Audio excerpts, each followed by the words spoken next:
আসসালামু আলাইকুম রহমতুল্লাহ। আমাকে আসলে যারা সোশ্যাল মিডিয়াতে সহ্য করছেন তাদের জন্য একটা টিপস শেয়ার করছি।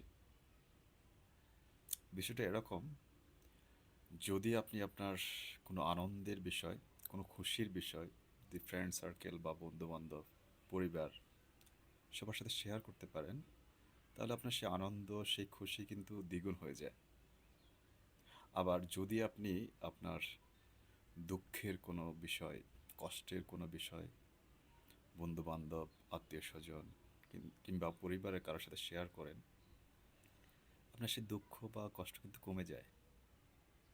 বাট যদি আপনি আপনার ড্রিম কারো সাথে শেয়ার করেন, আপনার স্বপ্ন যদি আপনি কারো সাথে শেয়ার করেন, আপনি কি করতে চান বা কোথায় যেতে চান, 5 ইয়ার্স লেটার আপনি আপনাকে কোথায় দেখতে চান, তাহলে আপনি কিন্তু আপনার সেই স্বপ্নে বা সেই লক্ষ্যে পৌঁছাতে পারবেন না।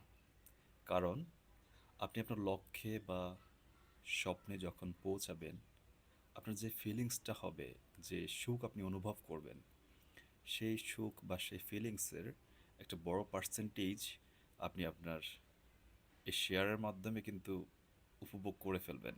সেজন্য আপনার লক্ষ্যে বা ড্রিম পর্যন্ত পৌঁছাতে আপনার যে গতি থাকার কথা, সেই গতি আপনি হারিয়ে ফেলবেন।